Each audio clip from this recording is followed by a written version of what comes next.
Okay, I believe we are live. Hello, ladies and gentlemen. I don't know if Ryan is still in the chat. Apparently, he wanted to join in on this exciting little adventure. Now, a title of the stream that you can see is the ethical implication of Keith Thompson's God.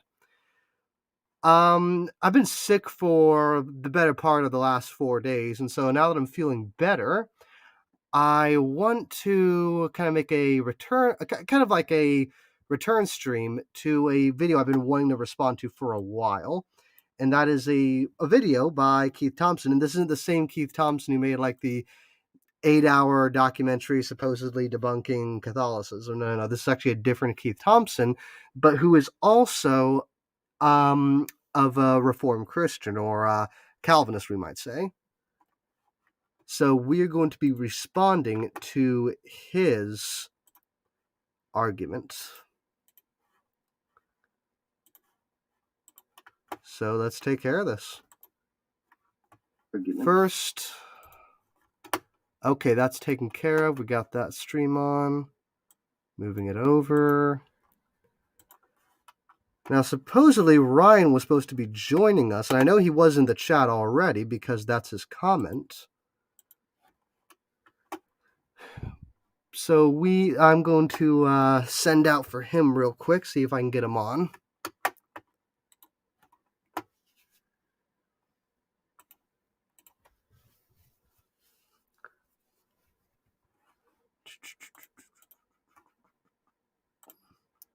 First, let's share that to there.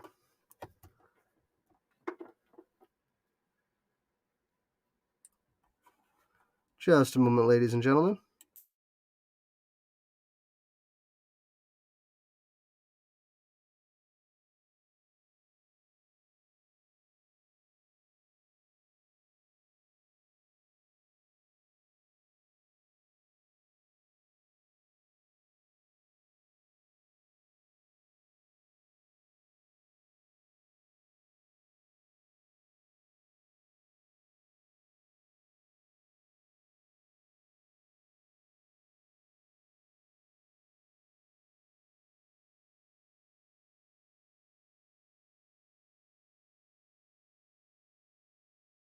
And we have Ryan. There we go. Add to stream. Well, hello, you mass-sipping heretic. How you doing, Ryan? I'm all right. How are you? Doing very well. Do you see the video that I got shared up? Have you seen this one before? I do, but your StreamYard link is blocking it. By the way, if you put it on the screen like that, your audience can't interact with it. The best thing to do if you're going to put it in the chat is pin that message or that comment within the chat. Okay. You see, the problem is I'm very neurotic, right? And so I do that so like nobody misses how to join. I might be too neurotic about that. Could be my issue. Oh no, you are, because what I'm telling you is I used to do that, but you get complaints from people that they can't join because they're right. They can't click the link. They have to type it out. They're not going to do that. So I do what Smokey does, and then if you're going to put it in the chat, pin it. But nevertheless, you said you wanted me here to talk about some Calvinist video. Yeah, so I don't end up making myself look like a fool if I'm saying something that's wrong. Oh, you mean like C.J. Cox? Exactly. All right. Well, I'm on standby. Okay, let's get started. Let's get started with this. Like, I might have objections, so I'll pause the video. I'll pause the video throughout. Maybe just make my objection. Oh, we all do that. I call it YouTube neurosis. Yeah, and then you can just, if I say something wrong or misunderstand, you're here to correct me, so I feel more confident. Oh, don't worry. I'll write up my own 67 articles against you. Sounds good. All right. We are starting. Here, let me know if it kind of sounds weird, because sometimes the videos play. Sometimes the videos are kind of weird with my audio, and I end up having to mute myself in order to for it to sound good. So here. Good morning, brothers and sisters. Here we go again. It seems like I hear every it year I fine. have to deal with this question. Okay, so like there's no it doesn't sound weird at all. Yes, it sounds stable. Sounds stable, awesome. Okay, I was having a problem with that earlier. If the audio often just messes up, let me know because my last guest didn't do that, and like for the better part of 15 minutes, it was basically echoing. Yeah, I'll let Seems you like know if I every hear year anything on my end. Thank you, buddy. someone finds one of my older videos having to do with Calvinism and they get upset. The email I got yesterday, I don't know if it was from a subscriber, I don't know who this person is, but they were quite upset. And the header of their email was basically, election isn't fair, and you're stupid for believing it. That's basically what he said to me. Election isn't fair, and you're stupid for believing in it. Now, here's a shocking revelation. He's not wrong. Election is not fair. But there's two different views that distinguish the fairness.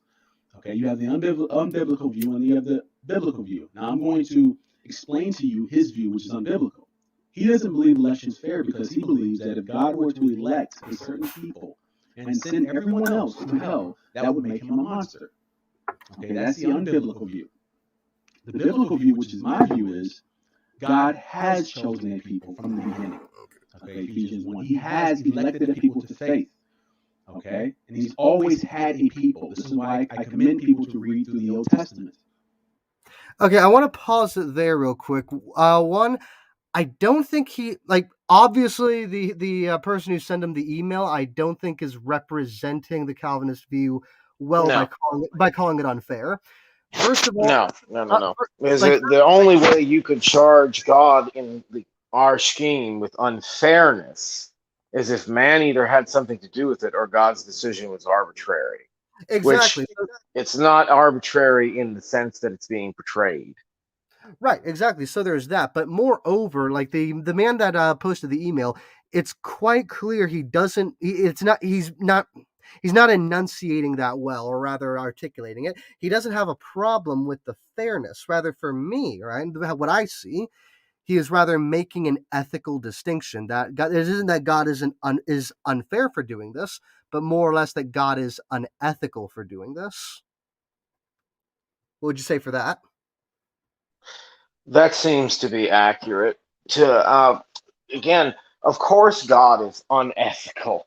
How could God possibly be completely ethical by human standards in the entirety of the Old Covenant? He commands capital punishment on entire nations. That's True. unfair and unethical. Well, no, well, again, thing about it is, like I said, with Keith Thompson, no doubt the person that sent him this email didn't articulate that point well. But what's being said here, what the objection is on ethical grounds, not grounds of what quote unquote fairness, so to speak. Would you agree with that much? Well, yeah, it's more. I would basically agree with that statement, bro. Okay. It's somebody. It's a typical complaint that Reformed people often hear every single day. Why is it that you believe something that I think is unfair Yeah, but or now unethical or whatever? yeah, now moving off of that point, something else that I see is his insistence of God's chosen people, right? And what kind of set alarm bells off with me, right? Is he says that God has a people. He's always had a chosen people. Just look at the Old Testament. And again, this is one of the problems I have with a lot of the positions that Calvinists hold. I don't know if you would be included in this, Ryan. But typically, what they say is that, well, God's people have always been elected. They were elected in the Old Testament, and then they were elected in the New Testament. He's always had a people. Read the Old Testament. That's basically his argument, and I find that as the problem because the overwhelming the shared theology throughout the whole of the New Covenant is that those deterministic qualities that made God's people in the Old Covenant, which was essentially the bloodline of Abraham, those things, those deterministic barriers are being done away with. Whenever the Gentiles can also be part of this covenant, also as Paul describes, as No.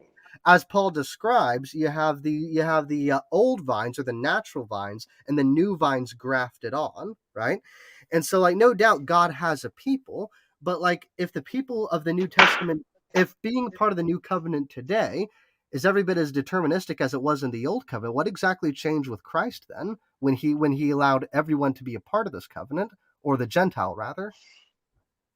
Well, again, Psalm 65 and verses 3 to 4. Iniquities prevail against me. As for our transgressions, you forgive them. How blessed is the one you choose and bring near to you to dwell in your courts. We will be satisfied with the goodness of your house, with the goodness of your house, your holy temple. Again, we have to look at a text like Luke chapter 1 if you'd be willing to do that. Luke chapter 1. Let me see. Let me see here. Actually, let me It should be even in your Catholic Bible. There's a nice little absolutely. explanatory note that they try to deal with in the 46th verse, but we won't be going there today. Yeah. Apparently, Let me. that's another issue, but Catholic Bibles make me chuckle when I read that. And what issue is that? Well, the whole issue of Adelphoi, where the Catholic Church and a lot of Catholic Bibles in the notation will try to explain away brothers and sisters or explain away verse 46.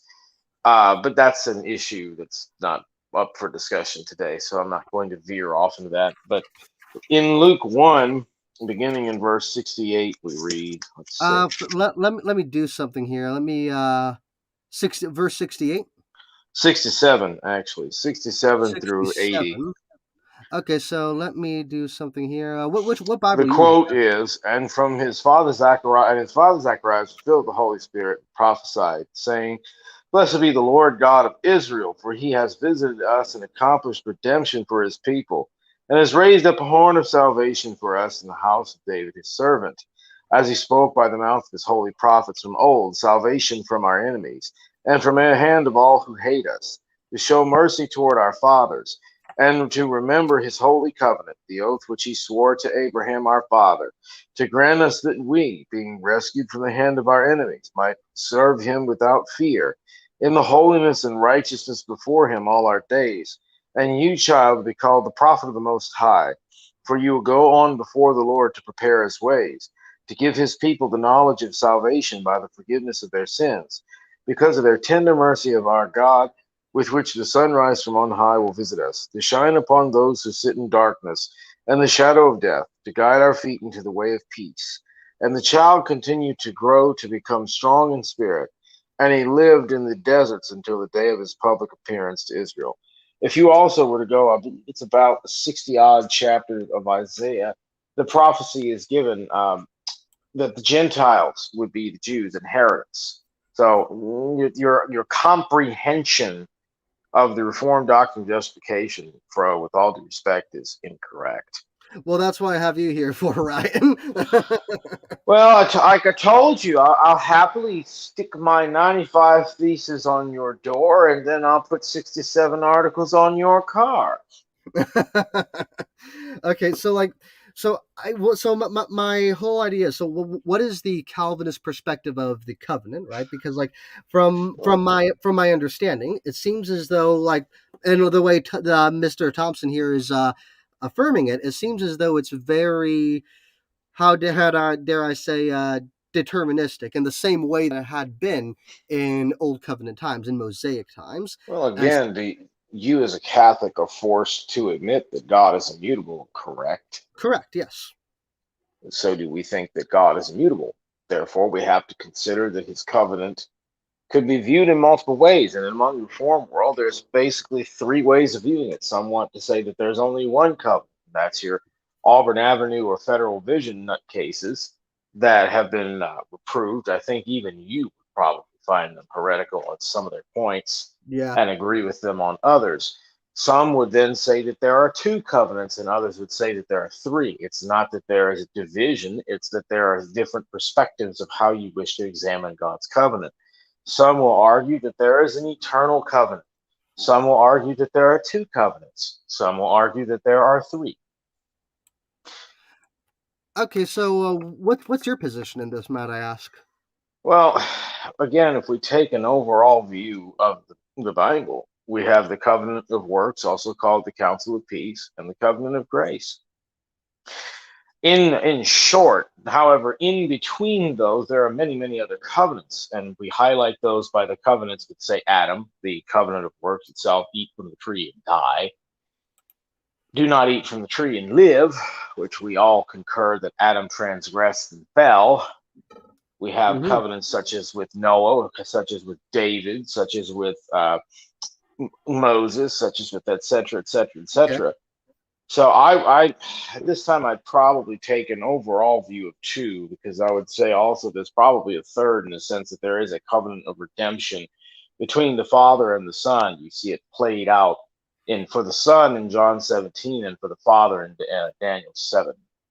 Okay, so let me ask you this: so like, when you're comparing to the Mosaic covenant, right? The way God chooses people, you would agree that in Mosaic and Old Covenant times, to be counted as a member of that covenant would require you to be or marry into like the Jewish ethnicity, correct? For the most part. Okay, so we do have to recall, though, that in Isaiah, it's prophecy that 5 Egyptian cities would turn to God, and we do also know from the Torah that sojourners could become part of Israel, even though they weren't Israelites. Right, and so the way it seems like Mr. Thompson has articulated his point so far, it seems as though he wants to say that the Old Covenant and its kind of barriers for entry are kind of still up today. At least they seem to be more supernatural, I guess. Again, I mean, this is where I actually sit in a strange strata. I am Ashkenazi. I do have Ashkenazi heritage. So technically, although I don't know how this is going to work outside of America, I could claim to be a Jew. I was not raised in Judaism. In fact, basically, if I ever had children, they probably would have barely any, if any at all, of our ancestrally Jewish heritage. But this said, I could theoretically claim that if I so desired. What's the difference between the Old and the New Testament? Well, there is none, except that the wall of partition described in Ephesians 2, for example, or Colossians chapters 2 to 3, is torn down to where now no longer do we have a division between the dog Gentiles and the chosen Jews, but that we are all one. Why? Because we have one prophet, one priest, one Savior, the Lord Jesus Christ, the King of Kings, the Lord of Lords. And we are all slaves to sin. That also. Right, we're all enslaved to sin, who by redemption become slaves to Christ. Right.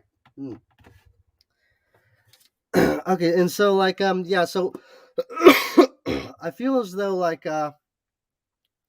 the way Thompson is kind of elucidating his point here seems to be more the Jewish understanding of the covenant, the understanding of the probably. I mean, you kind of cut him off before he even fully fleshed out his point, though. Okay. Oh, you're okay. I apologize for that, but well, I'm saying, you just abruptly stopped and then just ranted for a little while. I mean, we haven't even heard Thompson's full point. In fairness, because I thought I gotta get better at that. I thought I let him finish enough of his point that we could continue. I was wrong then. Okay. Here, do you want to say anything else real quick? No, I'd like to let Thompson finish his point. Okay. He's always had a people.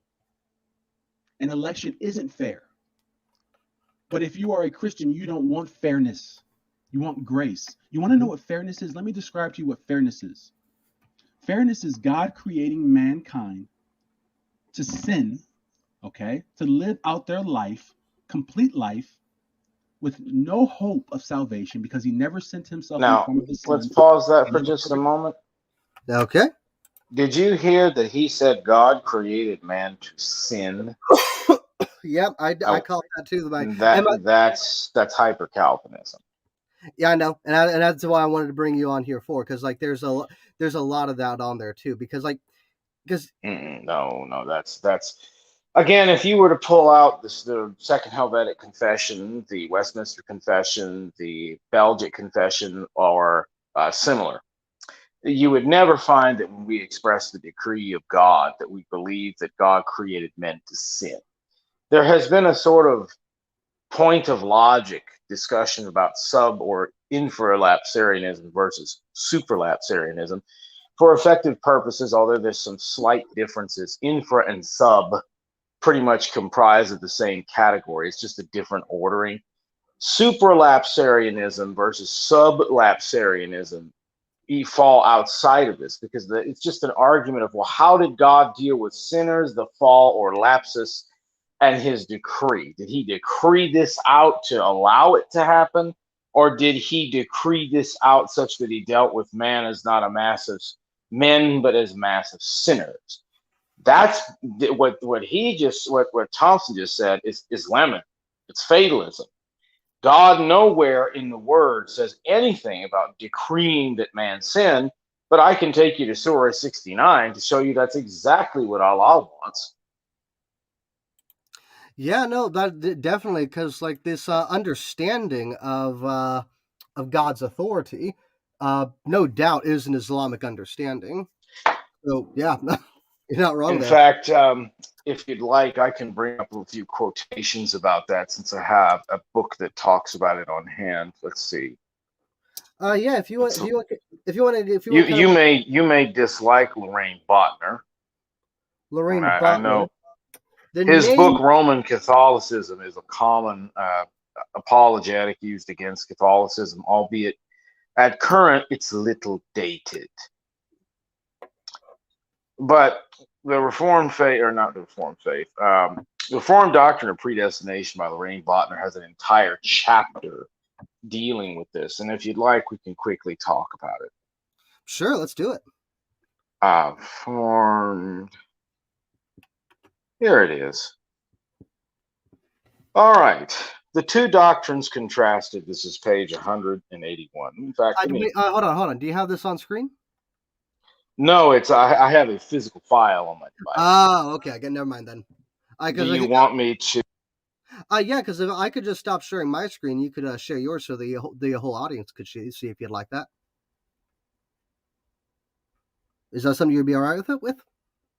The easier way to do it probably would be if you can open yourself another tab, type in the Reformed Doctrine of Predestination PDF, and you can probably get it that way. Because I have it somewhere or other in my Google Drive, but it would take me a little while to find it. Okay, hold on. Let me see. I'll refrain from, huh? Yeah, hold on. Let me see. If I can't get this immediately, then you shouldn't have to search very long. Okay, so Lorraine Botner, I got it. What chapter? This is chapter 23, I believe. Excuse me, 26, a comparison with the Mohammedan doctrine of predestination. Chapter 26. Okay. I see XXVI. Mm-hmm. All right, so come on, Fro, you're a Catholic. You should know how to use Roman numerals. Okay, share screen again. Let me get this up here. It's a curse of streaming from a phone, I tell you. I'm not streaming from a phone. I have a lot. No, I'm talking about for me. I'm on a phone, so I don't have the screen share option at the bottom of the page. Gotcha. You have to zoom in so I can see that a little bit. Okay, let me see here. Tell me when. A little bit more. There we go. Maybe just a little bit less. There we go.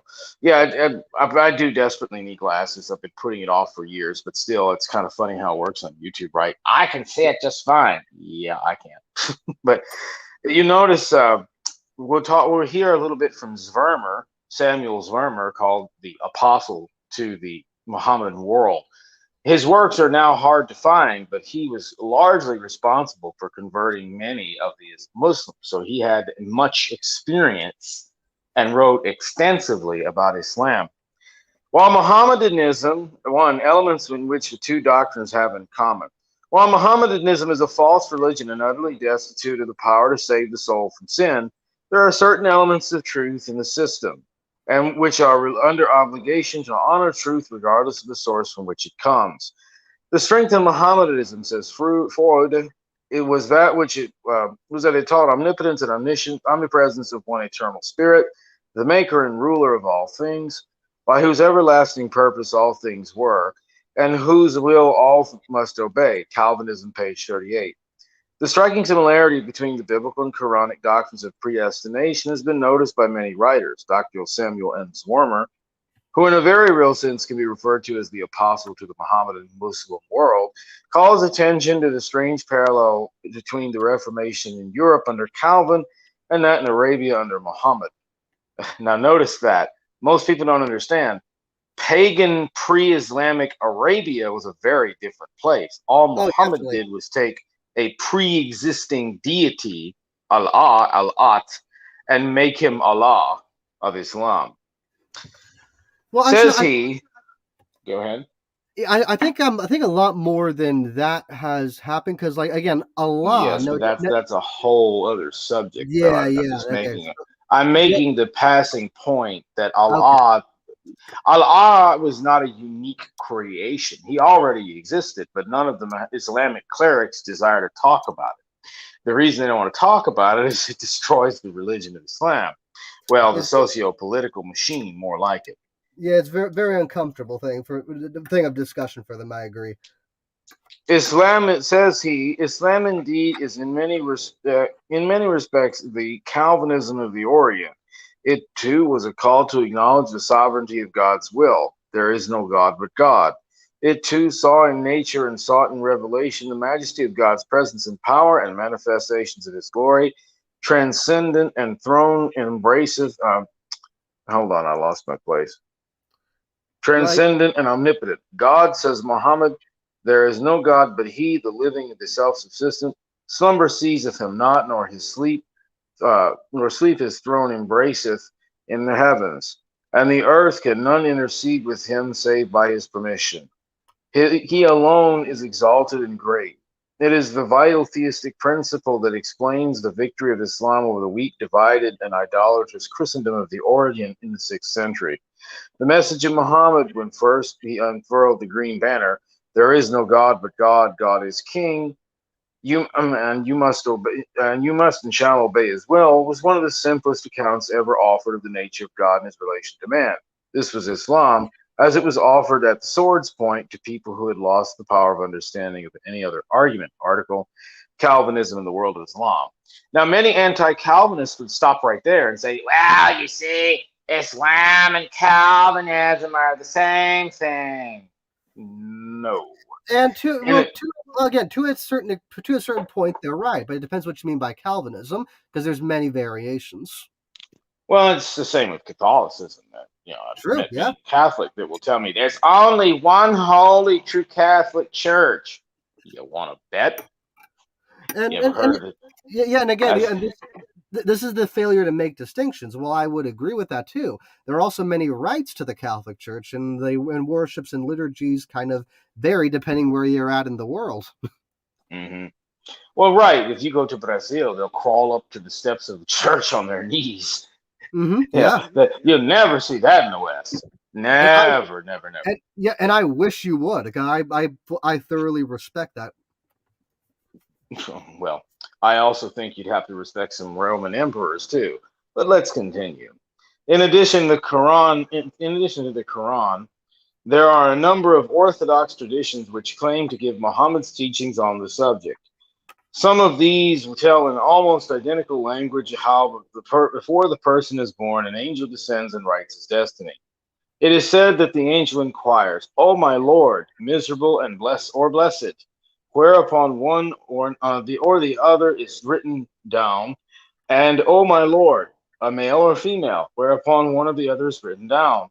He also writes down the moral conduct of the new being, its career, its term of life, and allotment of good. Then it is said to him, "Roll up the leaves, for no addition shall be made thereto, nor anything taken therefrom." In another tradition, we read of a messenger of God speaking thus: "There is no one of you that is born. There is no one of you. There is no soul born whose place, whether paradise or hell, has not been predetermined by God, and which has not been registered beforehand as either miserable or blessed." Salisbury article. Whoa, still reading. Sorry about that. Sorry. Salisbury article, Mohammedan Doctrine of Predestination and Will. But while the Quran, you scrolled again, there was still a slight paragraph. But while the Quran and the traditions teach a strict foreordination of moral conduct and future destiny, They also present a doctrine of human freedom, which makes it necessary for us to qualify the sharper assertions of divine predestination in harmony with it. And here too, as the scriptures make no attempt is made to explain how the apparently opposite truths of divine sovereignty and human freedom are to be reconciled. 2. Mohammedan tendency toward fatalism. This is why I wanted to cite this portion. Yes, we do have some external similarities with Islam, but please don't lump us in with the Muslims. Definitely not. As a matter of fact, however, Mohammedanism places such an emphasis on God as the sole cause of all events that second causes are practically excluded. The idea that man is in any way the cause of his own acts has nearly ceased to exist, and fatalism, the normal belief of the Arabs in their state of semi-civilization before Muhammad, is the controlling force in the speculations and practices of the Muslim world. According to these traditions, says Dr. Zvermer, and the interpretation of them for more than 10 centuries in the life of Muslims, this kind of predestination should be called fatalism and nothing else. For fatalism is the doctrine of inevitable necessity and implies an omnipotent, arbitrary, sovereign power. Muslim Doctrine of God, page 97. Practically, Mohammedanism holds predestination of ends regardless of means. How Jesuit. The contrast with the Christian system is seen in the following story. A ship crowded with Englishmen and Mohammedans was plowing through the waves, Accidentally, one of the passengers fell overboard. The Mohammedans looked after him with indifference, saying, "If it is written in the book of destiny that he shall be saved without us. And if it is written that he shall perish, we can do nothing." And with that, they left him. But the Englishmen said, "Perhaps it is written that we should save him." They threw him a rope, and he was saved. So when Thompson here is saying in his video that God created sin, he is actually more in line with Islam. Right. I agree. Because here's the thing. You said don't lump us in with the Muslims. Well, some of you I would. Like, for instance, James White, obvious hyper-Calvinist. His soteriology agrees with Islam, which is one of the reasons I think he's been very buddy-buddy with Muslim apologists as of late. So, like, with people like him, no, I will happily lump him in with the Muslims. But again, because Calvinism itself is very diverse. Oh no, I would absolutely agree with you about Dr. White. Sadly, White has put himself as sort of a Bill Craig of the Reformed world. And sadly, because of the way the AOMN organization is constructed, there is no way to ever possibly criticize White or hold him accountable. Right. And as a consequence of that, there's just no way to stop White. So I wonder, with all these schmoozing he's been doing for the last several years with Muslims, if he's not going to end up agreeing with them. Because so basically, these days, he's been rather shaky on divine simplicity. He's been taking an almost Muslim view of it. Yeah, no, again, it's very, very up and open about that. He thing about it is, like, he said it plain flat out that, like, God ordains evil acts to bring about His glory. Okay, again, that's very Islamic, and it seems he's been very open about that. So no, I have absolutely no hesitation lumping him in with the Muslims. But like you said, Ryan, not everybody is James White. Okay, so I want to make sure that you know. Okay. No, I'm not talking about you. I'm talking about those who will see this broadcast in the future. Because and again, make judgments. Yeah, we have people in this little community like the synagogue who are hyper-Calvinists. They do take this idea that God decrees and ordains sin, which is Islamic. Yeah, and that has like a load of ethical implications about that. Oh, right? Yes. Well, what do you expect from someone that thinks it's completely fine to slander somebody off of a rumor? Off of a what? A rumor. Oh, yeah. Well, then again, he wouldn't be alone. He wouldn't be the first one of this wonderful community of ours to do that. No, he certainly wouldn't. Okay, let's continue reading. We can get back to the video. Surely. Okay. I was actually done reading. If you wanted to read you're done. I thought you wanted to do a little more. Okay. I'll stop sharing this then. and I'll get the video back on. Well, let's restart where he continues speaking and says that his lamb is or that God created sin rather. Because when he's saying that this Thompson fellow is not representing God's decrees, he rather is representing his lamb. Okay, so let's rewind about 10 seconds and make sure we got the full context then. Sin, okay, to Right, live a out little their more. grace. You want to know what fairness is? Let me describe to you what fairness is. Fairness is God creating mankind to sin, okay, to live out their life, complete life, with no hope of salvation, because he never sent himself in the form of his son to live a perfectly righteous life and to die and shed his blood to become the propitiation for our sins. He never sent that. Okay, so now we just have ourselves and our sin to live out our lives, to die and go to hell. That's fair, because that is all you deserve. Sinner, do you understand that? All you deserve is hell. All I deserve are the hottest parts of hell for my sins against this holy and righteous God. That's all you deserve. That's fairness. You paused it? Yeah, because the question I had, because it's something that's always brought up, and something that's kind of bothered me a bit. Like, if hyper Calvinism is true, can we really call God good in a sense, right? Because like, oh no, yeah, it's good because like again, I'm like, we define good and evil, right, based on kind of like on quality of choice in a sense, right? That actions are good because the choice was made to do good. Actions are evil because the choice was made to do evil, right?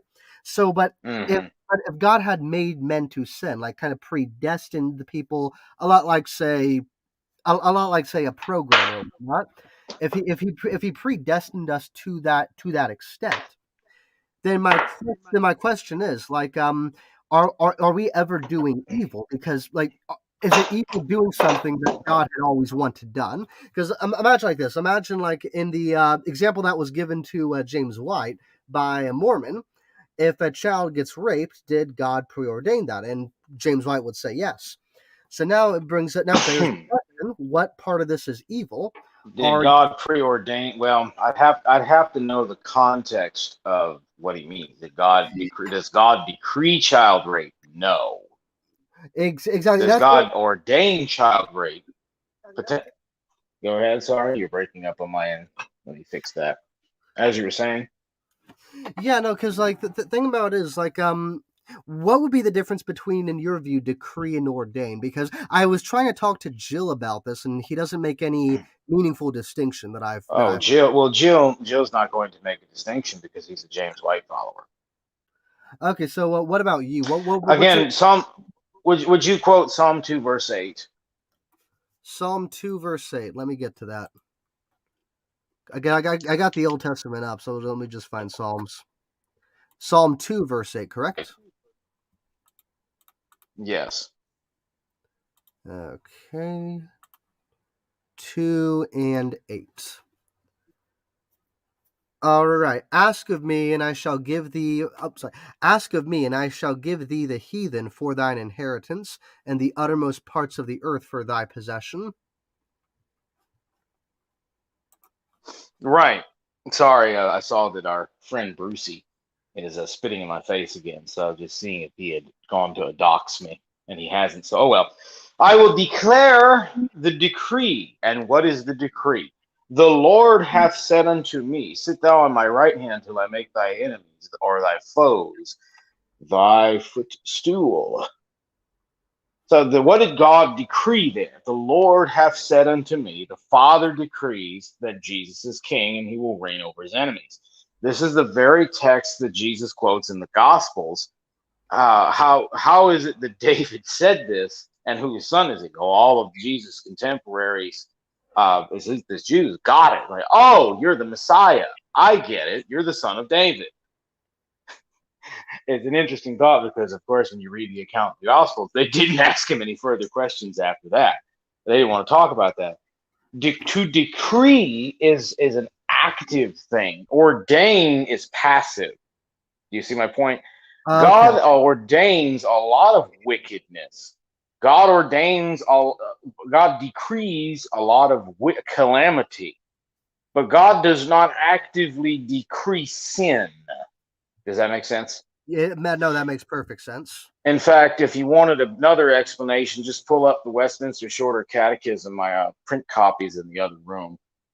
I believe you'd be looking about question 10 or so in the Shorter Catechism. We could go into the larger if you wanted, or into the actual third chapter, but just in brief, I thought this would be a good highlight.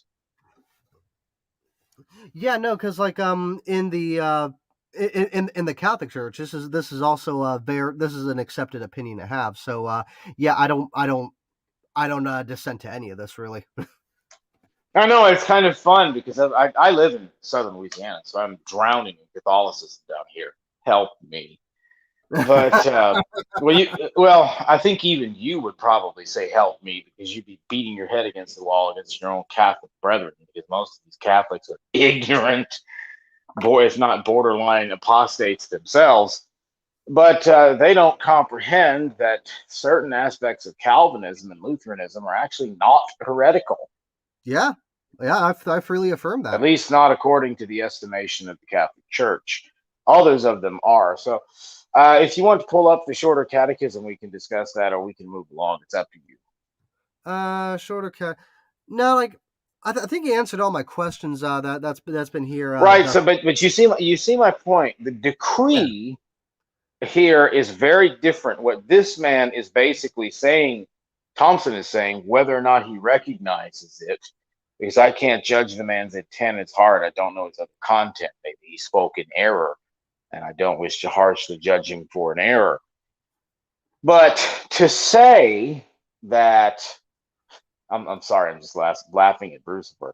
To say, however, that God created sin or created us to sin is then to say that God decrees sin. The difference between the Islamic view versus the biblical doctrines of predestination is that the Islamic view is an active decree. The biblical view is active passive. Does that make sense? That makes perfect sense. Yeah. God actively decrees and passively ordains, which is to say something could happen as God's express will, or God could allow event. It has to do with his prescriptive will, his decretive will, etc., etc., etc., etc. Because like because I think I've kind of said this to you before, because kind of going off on that, kind of a tangential issue for me is also somewhat of God's foreknowledge. So would you agree that God knows everything we're going to do, yet it's our choice Absolutely. to do it? Okay, because hang on. God already knows. God is omniscient. That's not a debate between Protestants and Catholics. The debate perhaps would then extend to what is free will. And without launching into a huge debate about that, we have a debate scheduled at Smokey's channel for actually just that. On the 14th, assuming I can get my debate partner to contribute. Sorry, I'm a little frustrated.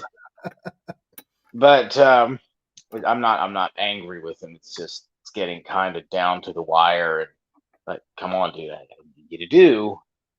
But it's his first debate, so I'll cut him a little slack. I think I might just end up going on without him and just letting him fill in, but we'll see what happens. When we say that God gives us a free agency, in our unregenerate state, no, we don't have the free will to do anything but sin. In our regenerate state, we have the free will to obey God, but it is corrupted by sin, and only in glorification can choose perfectly. This is why a Christian can say, I choose to go to declare the gospel. I choose to help the poor. And then also, in a moment of sin, choose to covet something that isn't his, or steal something. Does that make sense? Yes, that makes sense. And so like and here's actually the thing. So maybe it's not an issue as much, maybe a general misunderstanding on my part, but like the objection that I have to God be having that kind of omniscience, you could say, is the fact that if he knows everything we're going to do, right, then our futures, in a way, are in fact predestined, are in fact preordained, that these things have already been determined, but they seem to be being determined by something that isn't God. Does that make sense? Well, nothing is determined. It's not by God. I mean, God is. Again, you would have to concede omnipotence. Right, and I definitely concede omnipotence. Yeah, I don't know how that would I don't know how that would correspond to any idea of like free will. Then, like, how would Right, you? but the point is, there is nothing that happens which is outside of God's control or power. Control is a bad term to use here. But my point is that God is sovereign over all. Yeah, It's right. not like man's choices can override or trump the will of God. So we need to make that Correct. important delineation, especially with all these openness idiots running around. Right, and so like I think I've expressed this to you before, but like some aspects of like say the openness or like open theism as it's termed, some aspects of it I kind of have applied in my own understanding of God's foreknowledge. Yes, you've mentioned that. The point Yeah, being, though, is again, this is thankfully not a debate between Protestants and Catholics. yeah. You see, We don't have this problem. I've invited you on this channel for nothing more than to teach me. Ah, wunderbar. Yeah, and so like I guess my question would be, where it's like what would be your understanding of free will? I suppose I think that's where I should go. Again, if you want to pull up the Westminster Confession, it's the 9th chapter. Let me do that here. I'm not going to go through it in full. If you want commentary, you can see Francis Beatty or Robert Shaw's commentary on the Westminster Confession. For Beatty, it's called the Presbyterian Standards. You've probably heard me quote it at Smokey's panel before. But effectively, yes, I have. Oh, I thoroughly enjoy Beatty's commentary. I do wish we had more men of Beatty's caliber and moral character running around. Did you put it up on the screen or Yeah. no? First, what chapter? The 9th. 9th chapter. Let me get to that. Okay, 5. I think was that I just passed 7, 8. 8 is a long chapter for some. Okay, 9 of free will. Well, Let I me. should hope the 8th chapter would be long since it's talking about our mediator. Oh, okay. You see, I didn't pay attention to the title of them. Okay. Well, I know my standards. Let's Glory see. to God. Okay, there it is. Share. Okay, so what part of this did you want me to look at?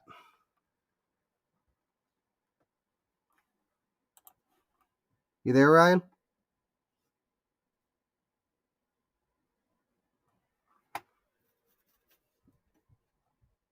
Ryan? Okay, I think Ryan left us, or rather not able to hear us at the moment. So technical. I guess there's gonna be technical issues going on. Can you hear me?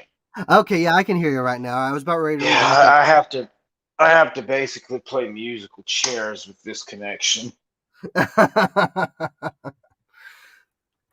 Oh no, you're good. Here, what part of this did you want me to see before we move on, real quick? Well, I wanted you to note you asked me the definition of free will. We'll just take a Okay. closer look here. Just a moment. Smokey wants to come on the stream. He's decided to make himself. Sure. Hey, Smoke, what's up? Smokums. What type of dry, tasteless garbage are we going through today? A hyper Calvinist. Yep. Oh, all right. Okay, interesting. Yeah. So basically, I brought up a hyper Calvinist video. I've been wanting to respond to it for a while, but I decided to invite Ryan over here so I don't make a fool of myself in case I say something stupid. Interesting. Okay, well, you know what? I'll stick around for a little bit and listen in then. Carry on, gentlemen. Okay. Sure thing. You were asking me about free will, Pro. Yes. So let's take a look at the 9th chapter in the Confession. I think it's only, 5 or 6 paragraphs, if I'm recalling? Literally 5, yes. Yeah, so just go ahead and take a read. You don't have to read it out loud, but just take a cursory review of it, and you'll see exactly what we think. I pretty Well, much already summarized it, though. I'll read it out loud. I'm not a coward. Okay.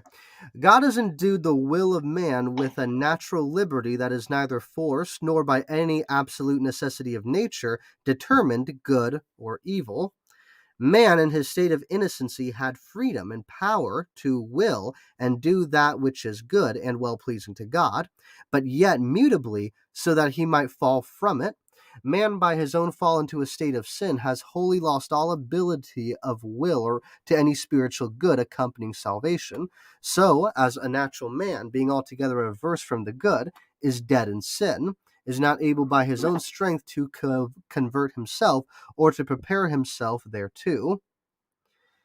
When God converts a sinner and translates him into a state of grace, he frees him from his natural bondage under sin, and by his grace alone enables him to freely to will and do that which is spiritually good. Yet so, as that by reason of his remaining corruption, he does not perfectly, nor only will that which is good, but also will that which is evil. The will of man is made perfectly and immutably free to do good alone in the state of glory only. Okay, I guess that answers quite a few things. All right, thank you so much, Ryan. Here, do you want to continue? Sorry, I was trying to unmute myself. There we go. I had to switch you're back. fine. Oh no, it's just some people are funny. You offer the ability to talk, and then they go, "Oh my gosh, you're a lying piece of dogs." So, by the way, Ryan, you'd be interested to hear, and I'd like to hear both of your takes on this. I found a quote from Van Til today saying that based upon his Reformed theology, he denied any kind of human autonomy whatsoever. Oh, good Lord. Well, it's funny you should mention that now there, Smokey, because actually that would put him outside of the Reformed camp. Right? Okay, that's good. I figured I would get a similar response like that from Ryan. How about you? What do you think about that, Fro? It's how Muslim of him. Yeah, it's funny because before you arrived, I actually was explaining the from Reformed what is it? The Reformed Doctrine of Predestination by Lorraine Botner, with citations about the Islamic view of God's decrees. That actually, how Muslim of it, what for him to say that is completely in line with Quranic thought. So, and another interesting revelation as I'm collecting, I guess, just what appears to be a laundry list of weird things Chris LaSala believes. Chris LaSala believes in a flat earth, a young earth. Oh, wow. He believes that he's a fatalist, as in he does believe God. Yeah, no, he several years ago he drifted into fatalism. And he believes that every Christian has demons in them. So oh, you haven't even fleshed that out. Like Smokey, for example, have you ever woken up with a headache? Demons. Demon of headaches. Demon. My cerebral palsy. Demon. Let's see. You gotta go get COVID-19. You gotta go get delivered. Well, I offered to LaSala to come lay hands on me, and he said, "I'll pray for you." He would do it. Yeah, the thing about it is, again, that amazingly, that actually sounds very Islamic, because there are hadiths in Islamic tradition where Muhammad has allegedly said, "Close the windows while you sleep," or something along those lines, or Satan will come in and urinate in your ear. Yeah, he'll come and piss in your ear. Yep. No, those hadiths exist. They actually believe that Satan pisses and actually in your ear in the ancient context of that kind of 7th century, Arabia, is they did have a cultural perspective that everyone had a demon. In fact, actually, you even see Muhammad himself affirming this, claiming that he has a demon, but Allah commands him so that now the demon only commands him for good. So there was that cultural understanding that basically every human being had a demon and a spiritual good essence or angel or something that was, with them, all the time. So that type of concept ran amok in that culture. Yeah, definitely. And so, but going back to the topic at hand, what you can clearly see is kind of like the Islamic perspective of this kind of well represented in those aspects of Calvinism, or specifically not aspects of Calvinism, because that's kind of singularizing it a bit in those Calvinist traditions, more like the hyper. Ahem. I know, Ryan. I'm not lumping you in with those guys. Don't worry. I was going to say maybe you can go make friends with Brucifer, and he loves just to lump people together. Yeah. It's quite indeed. Yeah. When his channel got nuked from orbit now, so I don't think he's around to do that anymore. Oh no, he still is. I tried to make him an offer because he's been saying, "Yeah, I want to talk to you, Ryan, but you're a doxer. You need to apologize for doxing me." I didn't dox him. The debate that Tom Rabbit put up on his channel between me and Darth is outstanding. The comments were just incredible. The comment section is incredible. But getting back to something real quick before I forget, Fro, does that answer your question about free will? Absolutely, it absolutely does. Now, are we going to just go into a general chat, or are we going to continue with Thompson? I don't care. We're going to continue the video. Don't worry about that. So do you understand kind of like a Thomas Aquinas approach to the understanding of, a distinction between primary agency and secondary agency?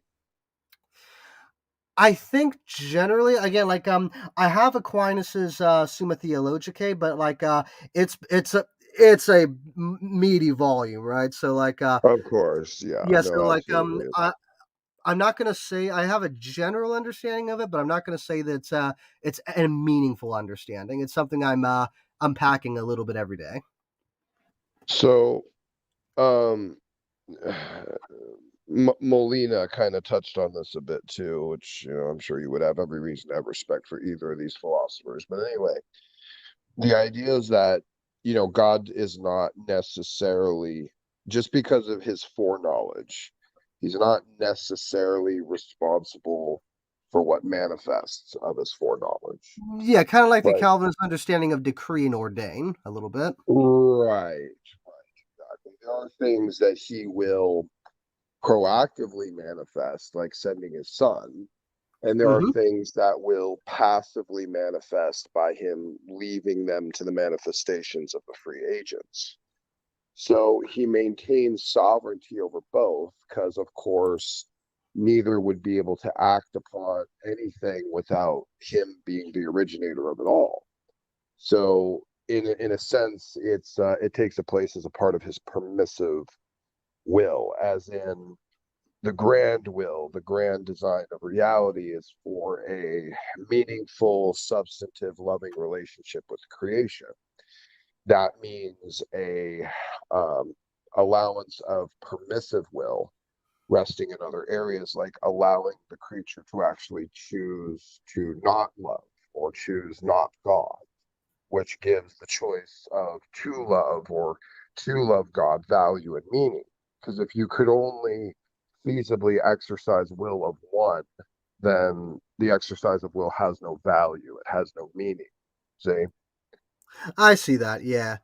So the idea is that God himself has chosen to remove his hand from proactively authoring the secondary agency, but he's still the ordainer of it because he created the scopes and allowable ranges of choice that you can make. Like, he's the reason you can choose to have eggs or oatmeal, but you can't choose to have a cinder block or a motorcycle tire. Obviously. Yeah. Well, I know some people that would think that. I mean, hey, if I'm right, they say, hotter, hotter, hotter, hotter, demon come out of him. So the Calvinists are kind of right. When a Calvinist said, not that they usually mean it when they say this, but when they say on the surface, there is no such thing as pure libertarian free will, that's actually true. Yes, because correct. again, you don't have a full range of choice, with any given circumstance. You are confined by your nature, which is actually a reflection of God's libertarian free will, which means choice is reflective of the allowance of his nature. Like God can't choose to lie, God can't choose to manifest evil, so on and so forth. So there are limits to his choice. So even God himself, in a pure philosophical sense, doesn't experience libertarian free will. So we experience a reflection of his libertarian free will, which gives his choices substance and meaning and value, in the sense that he can choose to do one thing or another thing, limited by the scope of his nature. He then delivers that type of agency and autonomy to us to exercise, but it's also limited by our nature. See, we're finite creatures, he's infinite. So while we have a reflection of it, how it manifests in the agent is completely different because we are at a lower plane. Do you understand? I understand that, yes. Okay. Oh, good. He understand. He understand. So the principle of God's relationship with reality hinges heavily on understanding its teleology, or certainly the absolute or perfect intention of it, because you will then understand that there's certain constraints that have to be allowed in reality, and certain constraints that God himself will abide by in order to maintain that primary teleology of reality. You see, if he violates the teleology, then it basically ends up committing evil. So, and God can't commit evil. So he has No. to maintain the intent. If he violates the intent or the teleology of reality, then he himself has perpetrated evil and also shown that he couldn't plan appropriately for what was going to manifest by the free will agency. This is a very nuanced topic, but this is some meaty territory. I hope this is kind of making sense to you. No, it is. If I may insert from Scripture, Ephesians 1 says, "Blessed be the God and Father of our Lord Jesus Christ, who has blessed us with every spiritual blessing in heavenly places in Christ, just as he chose us in him before the foundation of the world, that we would be holy and blameless before him in love. He predestined us to adoption as sons through Jesus Christ himself, according to the kind intention of his will." Ephesians 1 verses 3 to 5. That's basically what we're talking about, to put it in a more, I suppose, philosophical context. I see. Does that follow, Smokey, with what you were saying? Yeah, that's good. That's good, Adam, Ryan. Thank you. Yeah, that's good. And honestly, like whatever I'm missing, like I'm streaming this up for my YouTube channel for a reason. So anything I'm missing, I can just replay and understand it then. Right. Let's continue on with Mr. Thompson. Yes. Is this a hyper Is hell. gracer? Hyper Calvinist. Well, Yeah. Oh, I okay. say hyper Calvinist. He before you arrived, Thompson said that God created us to sin. Oh my goodness. Okay, let's look at this. Sure. Okay.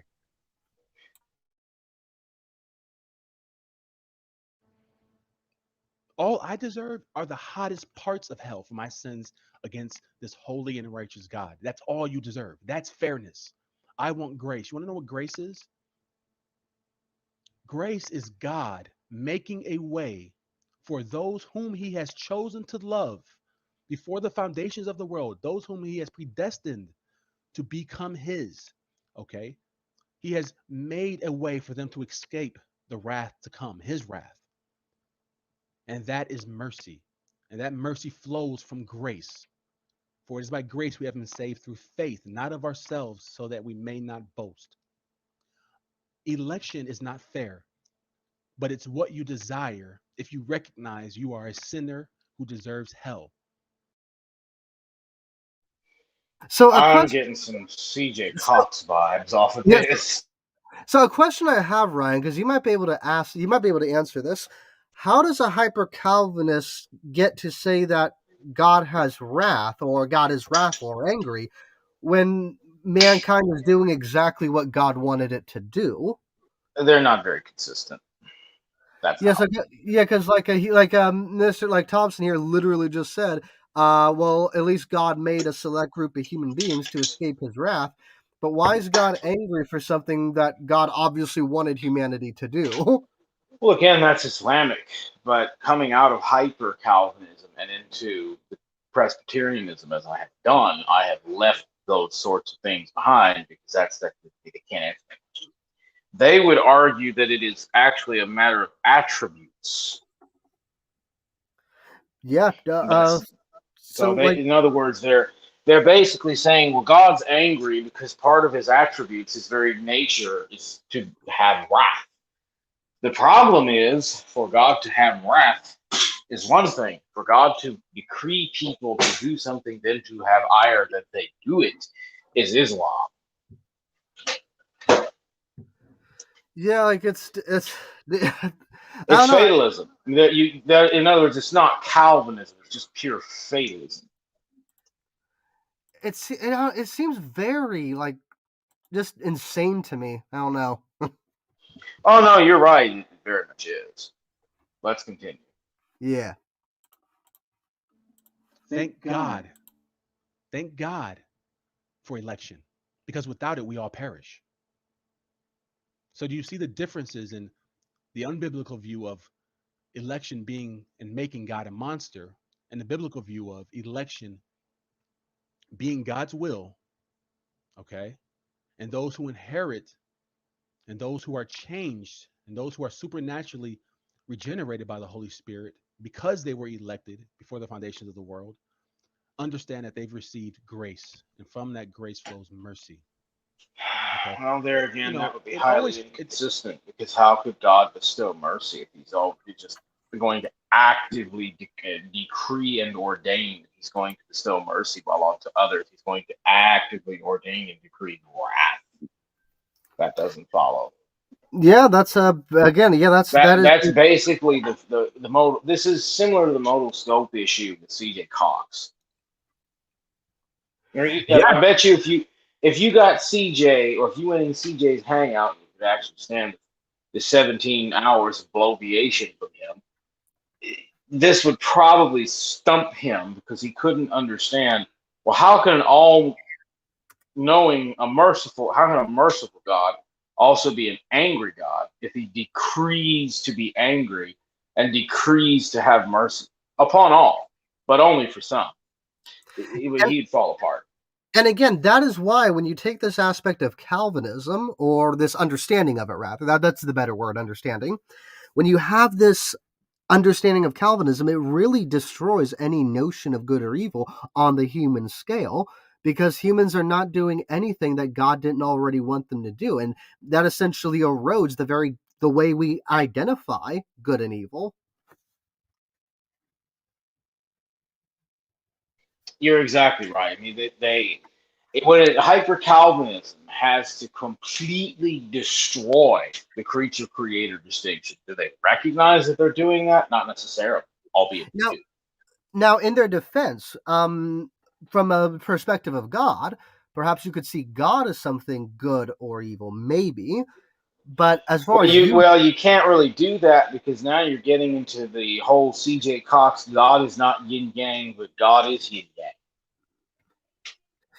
Yeah, I'm not going to say there's not going to be an issue with taking that position, but like whether or not God is good or not, it would be besides the point. You cannot hold hyper Calvinism and say that man can be good or evil, because Exactly. Yeah, we just are like, we are the parts of a clock that are just going about their rounds across the face, you know? Right. I mean, it's funny. It's interesting you make the watchmaker analogy, because effectively that's what a deist would have to be. He would have classical deism would argue that everything is rigidly predetermined. Yeah, and again, like I subscribe to something similar to that, but like again, it's not so much that it's so rigid, but rather it's all in nothing outside of God's control. You know what I'm talking about? Right. No, well, I hate the word control because that implies things we don't necessarily mean, but I agree with your statement. Do you have any thoughts there, Smokums?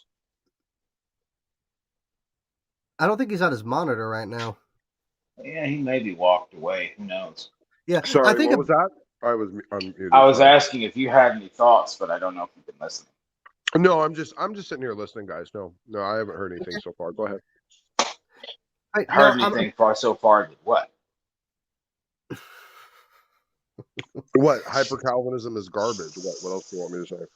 Well, no, I was just wanting your. I was wanting your thoughts. I didn't know if I you just were had a following 10-minute along or whatever. diatribe on. I just had a 10-minute diatribe of like Thomas like view of the relationship of reality. I thought it was pretty thorough. No. You were. I'm just wondering about the dialogue. Just thought you wondered your thoughts. That's all.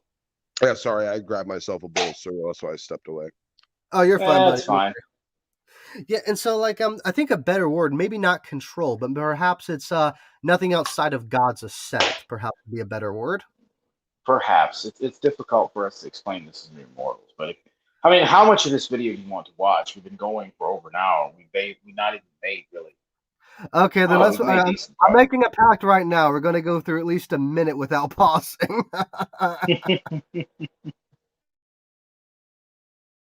It doesn't frustrate me whenever I encounter people who are against the tulip and Calvinism and the sovereignty of God. It makes me feel sorry for them because it reveals that they're still hard-hearted. They still desire that which the flesh wants, and that's not God. They want it their way. And a lot of times people want to be able to boast. You know, these people who are free willers, these people who want to fall on the idea, the ideology that they can choose and that they can decide to turn and repent and come to God on their own. They want to be able to boast. They want to be able to erase Ephesians 2:9. They want to be able to, on the day of judgment, say, I chose God. God, like I said before, they want to be able to give God 50% and they want the other 50%. God saved me, but I came to God. So, yes, I can boast in myself. And that's nothing but flesh. That's nothing but the flesh talking. Okay. And that flows from a hard heart. The true Christian, the one who's received a new heart, um, understands that, listen, if the Father did not draw me in, I would have never come to Christ. I was not seeking Christ. I was on the broad way. I wasn't looking over to the narrow way. I didn't care about the narrow way. I was on the broad way, and I would have continued on the broad way I until I was a fell off straw into the man, pit. by the way.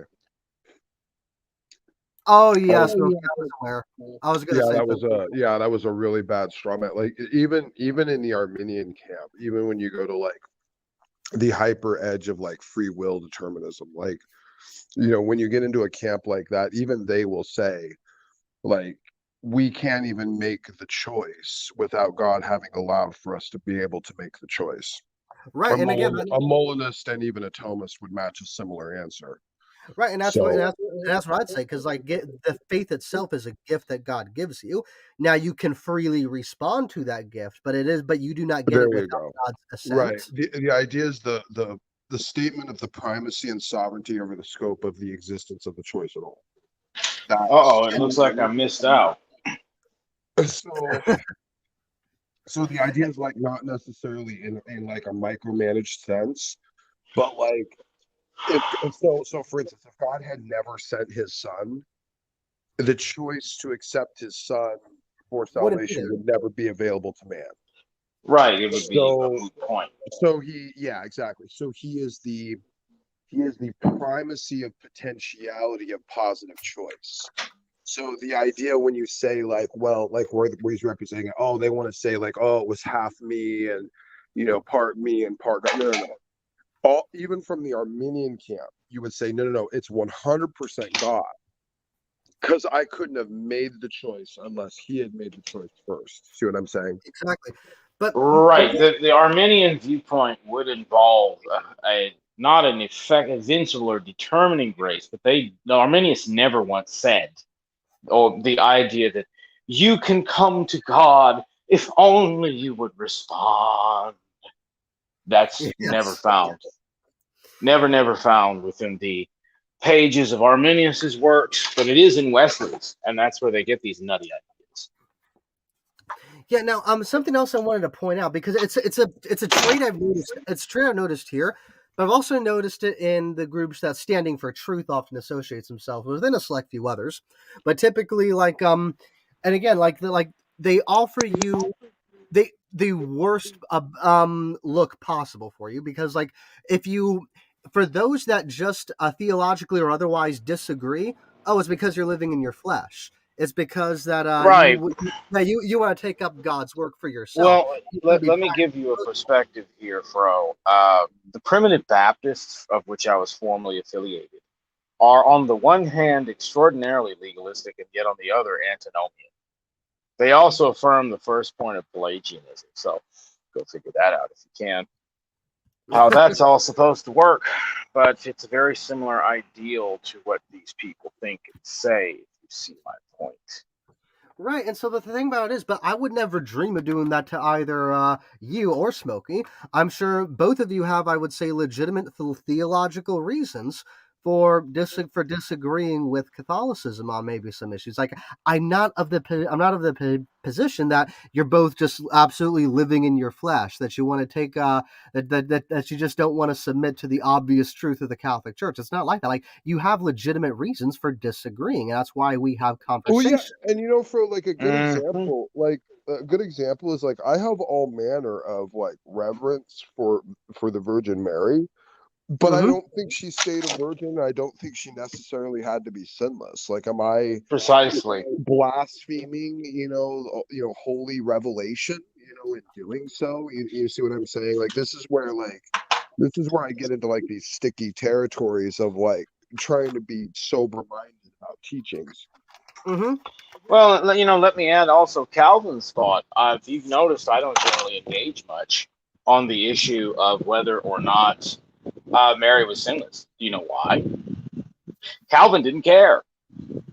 Yeah, and Calvin could not care less. All that he cared was don't worship her. mm-hmm, yeah, definitely. And so now, and so the issue is, right. It's like I don't call you, I don't not look at you two, and I don't call you out for. You're basically living in the flesh. You're just clearly resisting the truth. I don't operate in bad faith. And so, but one thing I've noticed about Thompson standing in the groups they kind of run around with is that like there is no way to disagree with them without essentially sacrificing your character at their altar. No, there isn't, because they're scummy people, dude. There's a lot to be said about their moral fiber when they Right. have to assassinate your character on their Baalim altar.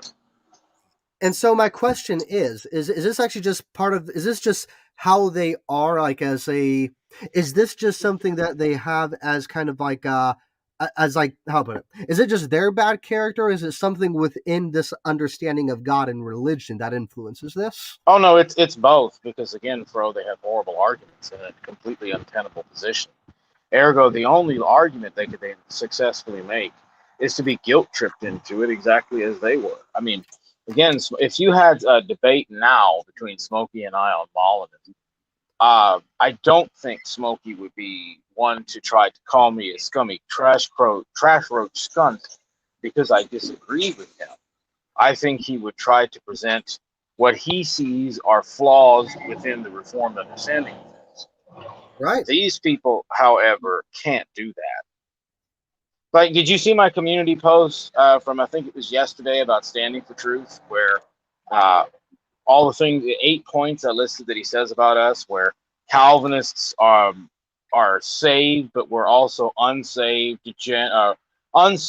heretics with good arguments, sloppy, stupid. But Matt Slick makes excellent arguments for Calvinism, and he's a brother of Christ. Oh my Well, of gosh. course. Yeah, it's like, of course, yeah, because Slick brings you big views, and you'd have a big mad if Slick ever understood, oh, you're just using me to prop up your own channel. Yeah. And so and I guess really, so what you're saying is that these people have like bad character, but like that's kind of playing into these religious beliefs rather than these beliefs being the cause of this. Right. It's the intersection of both categories, because it's bad religious doctrines that are reinforced by a bunch of narcissistic, nihilistic gaslighting that Gotcha. then are superimposed upon the Bible. A lot of these people fall into the stream I did not long ago, if you're familiar with it, Nuda Scriptura, me and my Bible under the tree. Yes. That's how they arrive at this. Or what they'll do with the hyper-Calvinist position is say, oh, Reformed theology is inconsistent. So then they're trying to, in their flesh, argue for a consistency that simply is not there. they have to then go beyond the bounds of Scripture and even reason to arrive at their conclusions. Yeah, because actually, the idea of Scripture and me under a tree, right? That is literally how my old pastors at the churches I used to go to would frame that. No, I Like, believe it, especially for the fundamental Baptists. yeah, like you say that as a mocking way now, and I would as well. I would as well. But when I was a Baptist fundy, that is exactly how that was that was like a mark of pride, essentially. Oh no, they boast about it, and then again, look at what goes on within the Baptist fundamental world. Not all of them are evil people, but certainly a large percentage of them participate in some of the most absolute and ridiculous things. Yeah, I mean, that. Yes. I mean, I'm just saying right now, if you want to find some pedophiles, go looking about on the IFB. It's littered with them. Yeah, and it's unfortunate. It's sad that that's how they do it, and they don't want to be told otherwise. They also want to cover for one another, so that's how it happens. And since there's only one man running the clerical show, well, you're screwed if he decides to become a crazed nutcase. Yeah, that has a lot of drawbacks to it, doesn't it? Here, let's finish up the video. Indeed. And that's all I am. That's all I was, outside of God's mercy and grace. So, please read the Old Testament. Everyone should be reading the Old Testament, because the Old Testament gives you a clear understanding of things when it comes to election. Because the first 5 books of Moses, that's all there is God and his people, God and those whom he loves. Everyone else is an enemy. Everyone else is an enemy. Okay, where was the love for Pharaoh? Where was the love for the Amorites? Where was God's love for them? There wasn't. He hated them. He destroyed them. God played with Pharaoh's heart like he was a fiddle. He played with them. There was no love for him. God has always had a people. Okay, he's always had a people. And the 4 books after Genesis perfectly outline that. So, yeah, I just wanted to respond. For God so loved the world except Pharaoh. For God so loved the world except for these evil bastards that he beat them up like a... Right, because here's the thing. Like he acts as if you can either be completely like a not free grace, but he acts as if you have to be completely open theology or only hyper Calvinist and absolutely no in between. Right, they have to resort to these ridiculous characterizations because they have no other functional argument. It's just like with standing for truth. You're either lordship salvation or free grace, which really means you're either a biblical Protestant that's trying earnestly to follow after God, or you're a raging antinomian heretic. And then, of course, the Protestant is skewed because we're basically made to sound like Catholics. And then the Catholic is made to sound like a Satanist. Yeah, because here's the thing. I am of the complete opinion that God gives us God gives us a free will by which we can make our choices. And yet oftentimes, and especially if you ask for it, God will come down and determine where you go and what you shall do. And I would argue this is what happened with Pharaoh, that God, in his sovereignty, came down and put, as Thompson put it, played with Pharaoh's heart like a fiddle. And God did. I mean, see, that's the thing. Is it true that God played with Pharaoh like a fiddle? Yes, that is actually true. The point is, this is where we have to have the discussion of the first cause versus the secondary cause. Right. The Calvinist, the Orthodox Calvinist answer would not be God decreed to harden Pharaoh's heart, and then he ordained to play with it like a fiddle. No, it's not at all. That's what C.J. Cox believes, though. Maybe we should get Thompson in a room with CJ. Yeah, well, the thing about it is too, like I fully affirm things like this can happen, where God will come down and make someone elect that will give them no choice, kind of I guess force their will, a term you might use. And yet, actually, that's where I would say no. The minute that you're using force terminology, and control, lack of a better term, I guess. But just to give a delineation, when you're employing force, control, that would, or even pressure, you're now tending into the veins of hyper Calvinism. So I know you don't mean that, but we need to make that important delineation. Yeah, at some point I'm gonna have to use a better descriptor, but that's what I got for now. Right? No. I get you. I get you. Yeah, and so like what happened to Pharaoh, I freely admit that can happen, that God can do that of his own sovereign decree for good or for ill. But again, this isn't always the standard. He doesn't always come down and just force and not force, but he doesn't always come down and bring about his will like that. Oftentimes and other times, God will God simply acts in the hearts of man to bring about his will without that kind of coercion. Does that make sense? Yes, because God does not coerce or force. Allah does, absolutely. Oh yeah. All right. Well, I also wanted to engage on the point, if I may quickly. Smoking Days make a good point with John 3, verse 16. For God so loved the world that he, what is it the New American Standard says? I have it memorized to the King James Version. Let's see. John chapter 3. Oops, I've exceeded my bounds. John 3 and verse 16 does not say, for God so loved the world that he only loved these really special people. It says, for God, let me see, it's chapter 1, doggone page, delete that right past me. Let me see, 11, here we are. For God so loved the world that he gave his only begotten Son, that whoever believes in him shall not perish, but have eternal life. And God does have a general love for the entirety of his creation, as a wise master builder, to employ the Authorized Version's language. However, we are not looking at the idea of special love. The idea of special love would be that which applies to God's elect, the bands of love Hosea talks about, wherewith he draws us. You were going to say something to Smokey, though? Yeah, I think Smokey either just got bored or timed out, one of the two. Oh no, that's too bad. Okay, hold on. I wanted to get Smokey's thoughts for that. Smokey's done real well. How much further do we have to go in the video, by the way? Not much at all. Okay, then why don't we finish her out? Yeah, actually, I think for all intents and purposes, we basically have it done already.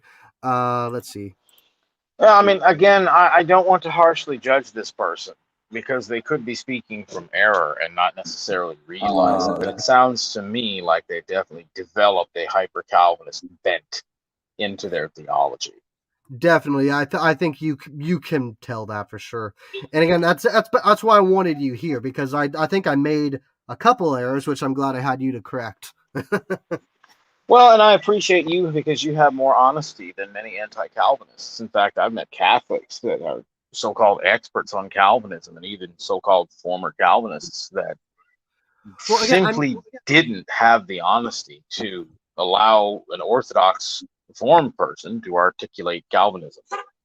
Well, again, I'm not an anti-Calvinist. I just don't think I don't think Calvin had everything right. Okay? Oh no! You know exactly what I mean by anti-Calvinist Catholics. Oh yeah, I know exactly what you mean. Yeah, I know the feeling.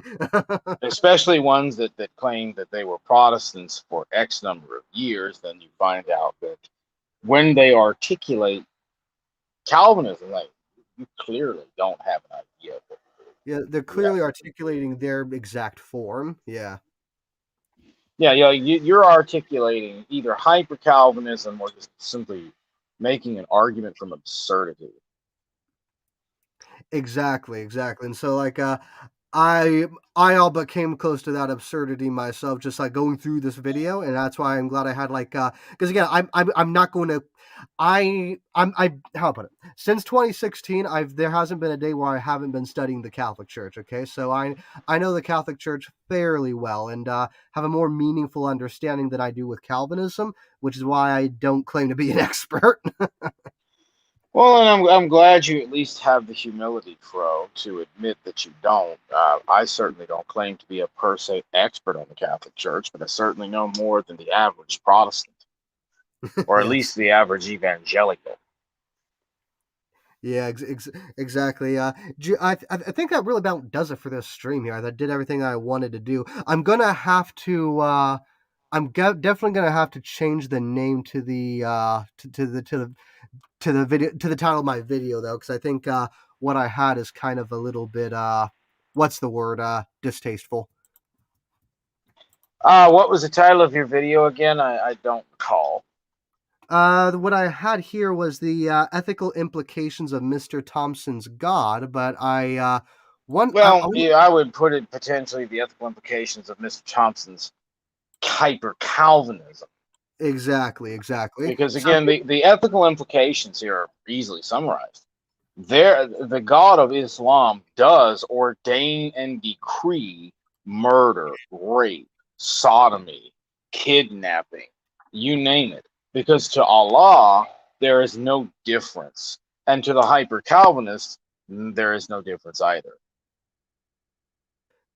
Yeah. And so it just it boggles the mind sometimes, the fact that like how do they consistently hold this and yet claim we can be determined as good or evil, or God could even hold us to such standards he clearly didn't have in mind in our creation? Yeah, I don't see how. I just don't see how. Okay, well, those were my closing thoughts. You got any more? Stay away from hyper Calvinism and Catholicism, kiddies. You can stay away from the hyper Calvinism at least. Anyway, thank you, everybody. This has been it for the Pale Galilean. I'm your host, Fro. This is Ryan signing out. Always pray the rosary and Viva Cristo Rey.